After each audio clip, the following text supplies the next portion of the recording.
बिस्मिल्लाहिर्रहमानिर्रहीम Sindhi learning zone जे platform ते अवां सभिनी खे भलेकार। मां सईद सारंग। अॼु मैट्रिक क्लास जो lesson number 2 the vice caliph Sindhi तर्जुमे सां गॾु पढ़ी उनखे सम्झण ऐं तर्जुमो करण जी कोशिशि कंदासीं। अचो त शुरू कयूं था बिना कंहिं देर जे। The caliph Harun Rashid was known and respected for his justice and wisdom. ख़लीफ़ो हारून रशीद इंसाफ़ ऐं ॾाहप लाइ मशहूरु ऐं उन लाइ खेसि इज़त जी निगाह सां ॾिठो वेंदो हो। At night he would disguise himself as a common man and go through the streets of Baghdad. रात जो हू हिकु आम रवाजी माण्हूअ जो वेस पहिरींदो हो ऐं बगदाद जे गिटियुनि में गश्त कंदो हो। He would mingle with the common people in order to gain first-hand knowledge of their difficulties and problems. हू आम माण्हुनि जे बुनियादी मसइलनि ऐं मुश्किलातुनि जो रूबरू जाइज़ो वठण लाइ आवाम में शामिल थी वेंदो हो। One day when he was holding court, two men were brought before him. जॾहिं हिकु ॾींहुं हू पंहिंजे दरबार में हो त ॿिनि माण्हुनि खे हुन जे रूबरू आंदो वियो। One of them was well dressed and appeared to be a well-to-do, respectable citizen, while the other seemed to be a beggar because he was in rags. उन्हनि मां हिक खे सुठो लिबास पहिरियल हो ऐं ज़ाहिर पियो थिए त हू हिकु ख़ुशहाल ऐं मुअज़्ज़ज़ शहरी हो। ॿियो फ़क़ीर ॾिसण में पियो आयो छाकाणि त उन जा कपिड़ा फाटल हुआ। These two men were holding between them a beautiful white horse. उहे ॿई माण्हू हिकु ख़ूबसूरत अछे घोड़े खे पकिड़े बीठा हुआ। The Qazi approached the Caliph and said to him, O Lord of the faithful, I have brought before you a dispute which I could not settle. ए अमीरुल मोमिनीन, ख़लीफ़े जे अॻियां काज़ी आयो ऐं उन अर्ज़ु कयो, ए अमीरुल मोमिनीन, अवां ॾे हिकु अहिड़ो मुक़दमो खणी आयो आहियां जंहिंजो फ़ैसिलो आउं न आहियां करे सघियो। It is a difficult case, but I am certain that with your knowledge and wisdom you will pronounce a just decision. पर मूंखे यकीन आहे त अवां पंहिंजे अकुल ऐं इल्म सां इंसाफ़ वारो फ़ैसिलो ॿुधाईंदो। What is dispute? asked the Caliph. कहिड़ो मसइलो आहे, कहिड़ो झगड़ो आहे? ख़लीफ़े पुछा कई। These two men here are fighting over this horse. ही ॿ माण्हू हिन घोड़े तां विड़ी रहिया आहिनि। Each one of them claims and swears that this horse is his.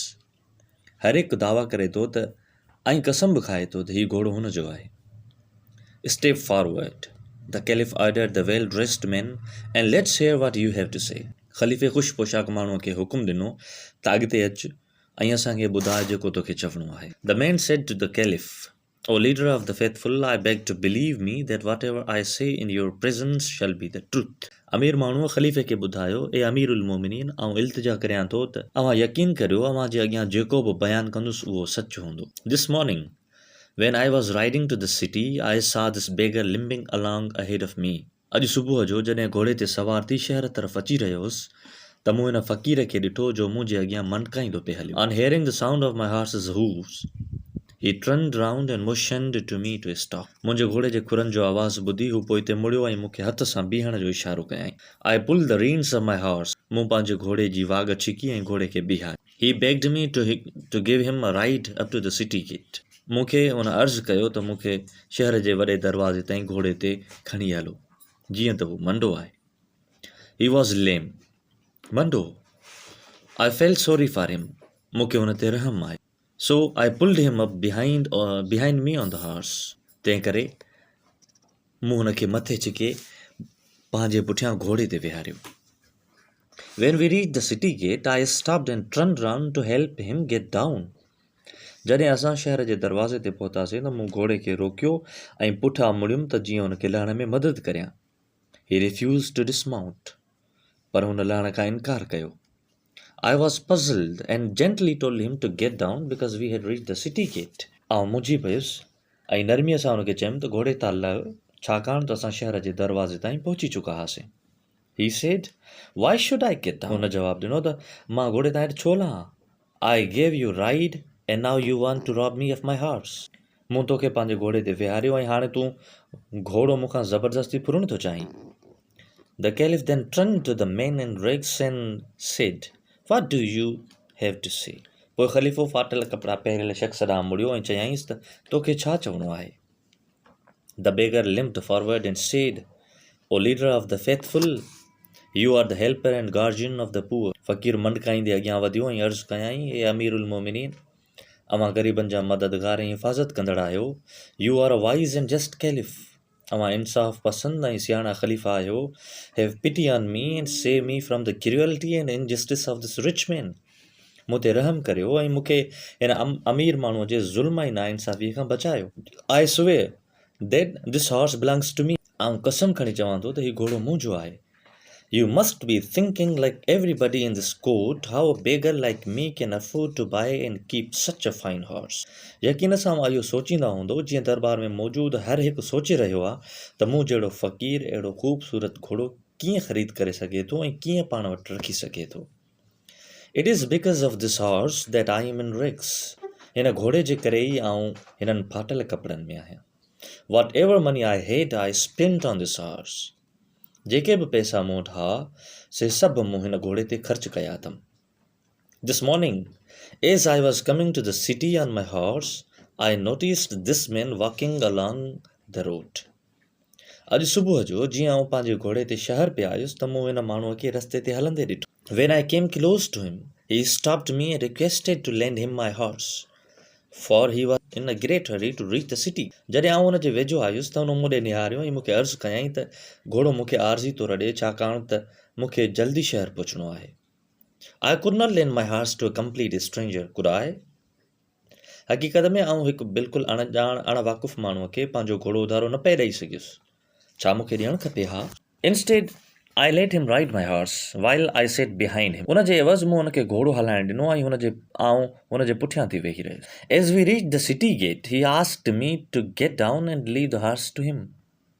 जॾहिं असीं शहर जे दरवाज़े ते पहुतासीं त हुन मूंखे घोड़े तां लहण ऐं घोड़ो हुन जे हवाले करण लाइ चयो।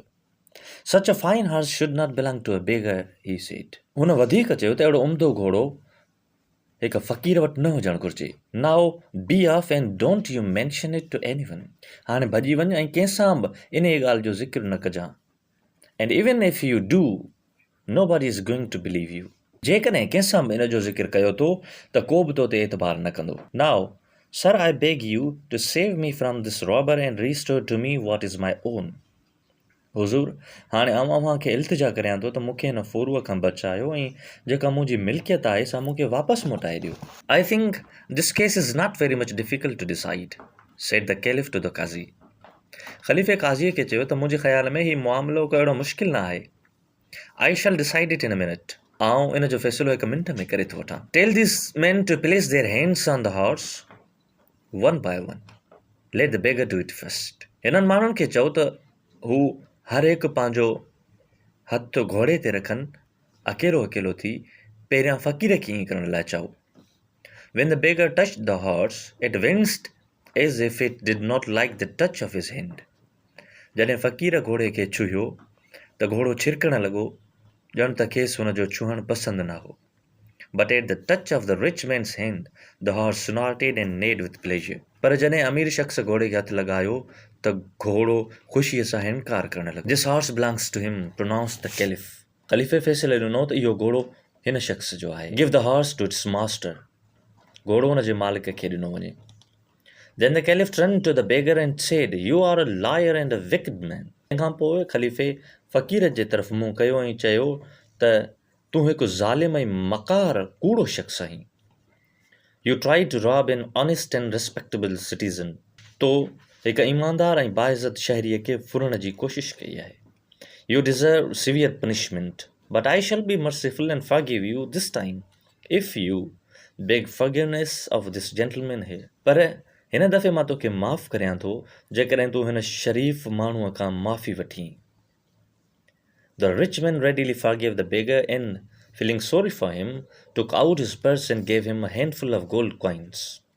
अमीर माण्हूअ हुन खे माफ़ करे छॾियो ऐं हुन ते रहम खाई पंहिंजो पर्स ॿाहिरि कढियो ऐं मुठ भरे हुन खे सोना सिक्का ॾिना।